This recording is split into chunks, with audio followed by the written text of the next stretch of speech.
Good day, boys and girls.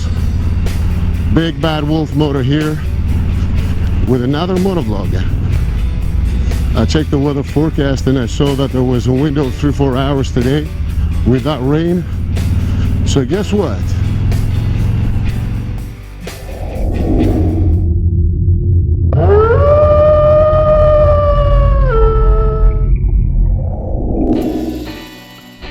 This is going to be a video response to MotoKari, MotoNoir, and NowayIt'sBrandyn,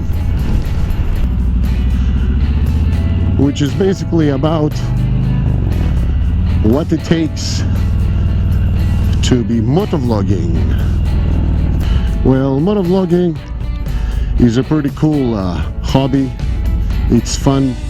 You meet so many people through YouTube and also many times through meetups on a personal basis. But I don't know if everybody knows what it takes to be motovlogging. Just like my friends said in their videos, it takes big amounts of time, commitment, and a lot of sacrifice, especially in terms of time that you spend with your family and your loved ones. I'm going to start by saying a couple of things about creating your videos. It's a lot of work to be out on the motorcycle shooting video. First of all, you have to focus, you have to be careful, you have to have your mind on the road for your safety. And then at the same time, you have to be talking about whatever it is you want to talk about, a topic or anything else. If you want to do a topic, usually, and that's the way it works for me, usually you have to be prepared. Sometimes a bit of research, depending on how knowledgeable you are on the subject you want to talk about. Even to set up your gear, your equipment for shooting video, it makes a big difference. You've got to set up a camera. You have to make sure you have charged batteries. Your card is okay, your camera is okay. A lot of people use second cameras. Most of us use second cameras now. Microphones, whatever. Also the investment in money in all those things.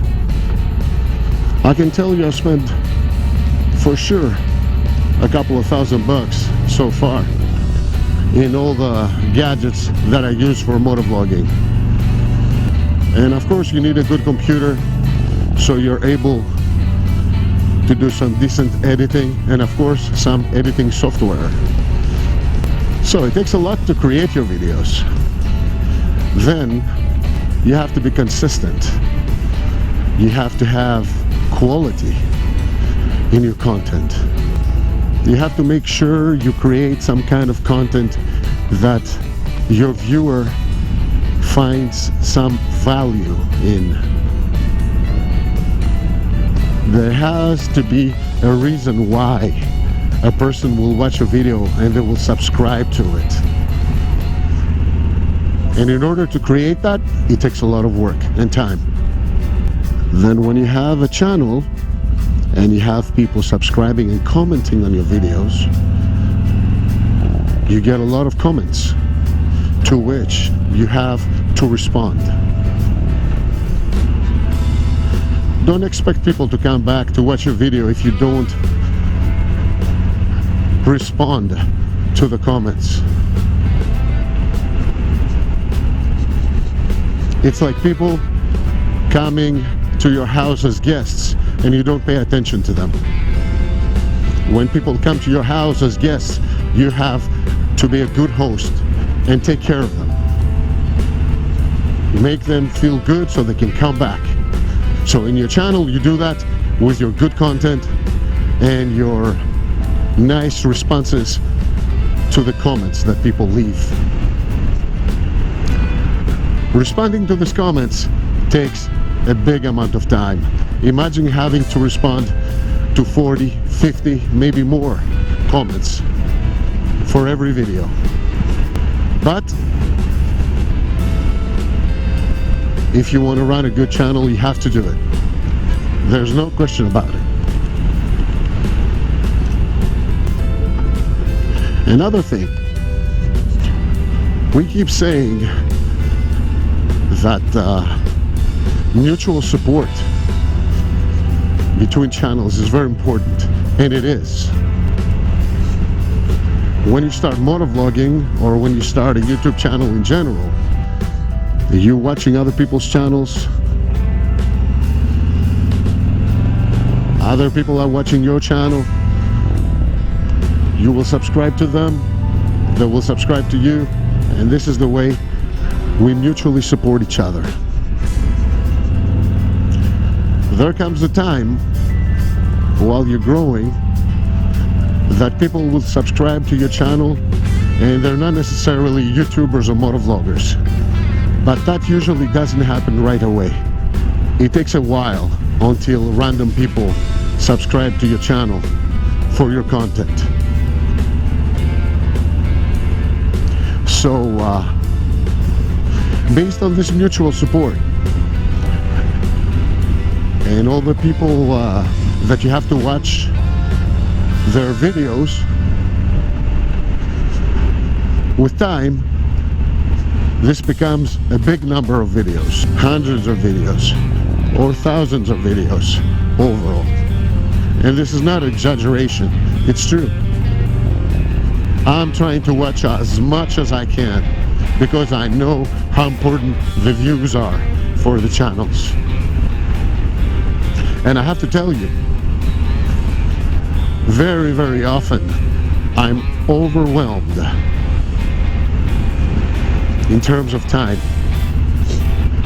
shooting the videos, editing them, watching people's content. It is definitely a full-time job, and I didn't even touch editing yet. This is another story. I have never edited a video that took me less than at least 4 hours to edit. I've made videos that it took me, I don't even know. I spent 5-6 hours one day and then a few more the next day. If you have multiple cameras, then things are getting more complicated. If you want to use B-roll, even more. Intros, outros, titles, time, more time. To make a long story short, I agree 100% with what MotoKari, MotoNoir, and NowayIt'sBrandyn said. It takes sacrifice to do this. And usually the sacrifice, the most important, is the time that you take away from your family. And we are very lucky if our family is supportive of all this. Anyway, to wrap this up, I just wanted to say that doing this seriously, it is definitely a full-time job in terms of time, at least for me. I'm spending about 40 hours a week at my work, in the average, sometimes more, but in motovlogging, I'm pretty sure I'm spending more time than that. So it's even more than a full-time job. The links to the channels of the people that I just mentioned, MotoKari, MotoNoir, and NowayitsBrandyn, are going to be in the description below, together with the shout-outs that I'm about to do right now. And I'm going to start with a very, very important friend and a very important person for my channel, my good friend Tom, aka Freedom Rider.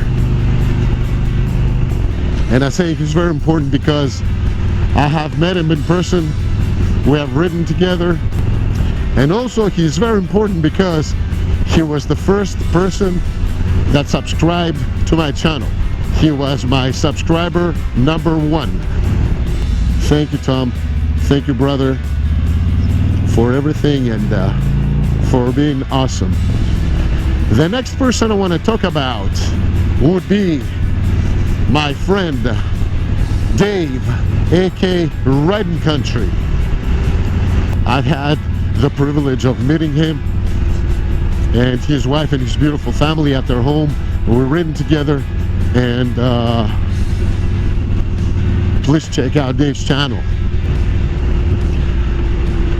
The next one is going to be another good buddy, my Canadian friend Scott, aka Tex Rider. Scott lives in North Bay. It's about 7 to 8 hours from here, I believe, and we rode together. Last year we went down to Massachusetts to see our friend David, and Scott is a great guy, and I can't wait to ride with you again soon, brother, and we will. We got plans this summer. The next person I want to talk about is another Canadian friend that I haven't met yet because of distance, but I'm pretty sure we will in the near future. And that would be my friend Filthy Frenchfry.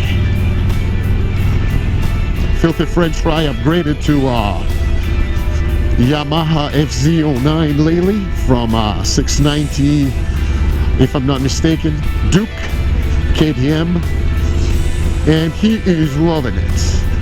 He's making hilarious videos, and he's also hilarious on Instagram. Him and his alter ego, Cousin Claude. He's an awesome dude, and please check out his channel. And last but not least, he's gonna be another Canadian buddy,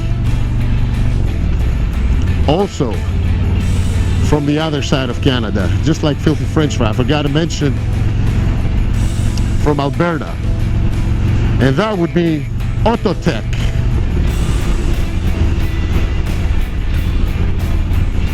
Autotech rides Harley Davidson Fat Bob and also a Yamaha FJR. So he's got the best of both worlds. He's got a cruiser, and he's got an all-around versatile motorcycle like the FJR. And Autotech does a lot of road trips, motovlogs, and he's got a lot of tech knowledge. He does a lot of installs and reviews and things like that. Great guy, great channel. Please check out my friend Autotech. So, somewhere around here is the time that I have to wrap this one up. Until the next time we talk, be safe, be happy, and take good care of yourselves, my friends. I'll see you later. Have a good one.